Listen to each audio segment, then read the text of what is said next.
ஜினா, விபச்சாரம். இந்த விபச்சாரம் இருக்கு, அல்லாஹ் தஆலா இதை சொல்லும் பொழுது குர்ஆன்ல லா தக்ரபு ஜினா, விபச்சாரத்தின் பக்கம் நீங்கள் நெருங்காதீர்கள் என்று அல்லாஹ் குர்ஆன்ல சொல்றான்.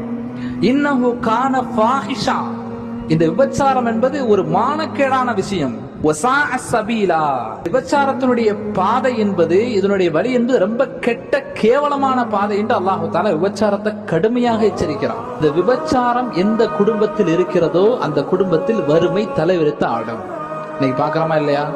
2 குழந்தை இருக்குது, ஆனாலும் தான் கணவரை விட்டுட்டு வேற ஒரு ஆணோட தொடர்பு. பாக்குறோம்ல, மெசேஜ் பண்றது, போன்ல பேசுறது, நேர்ல சந்திக்கிறது. 2 பிள்ளைகள் இருக்குது, 2 குழந்தைகள் இருக்குது, ஆனாலும் வேற ஒரு பெண்ணோட தொடர்பு. மெசேஜ் பண்றது, போன்ல தொடர்பு வச்சுக்கிறது, நேர்ல சந்திக்கிறது. இப்படி விபச்சாரம் யாரிடத்துல இருக்கிறதோ மனசு அமைதி பெறாது, வாழ்க்கை நிம்மதி இருக்காது, எதுலையுமே பரக்கத்து இல்லாத நிலைமையை அல்லாஹ் தஆலா கொடுத்துருவான்.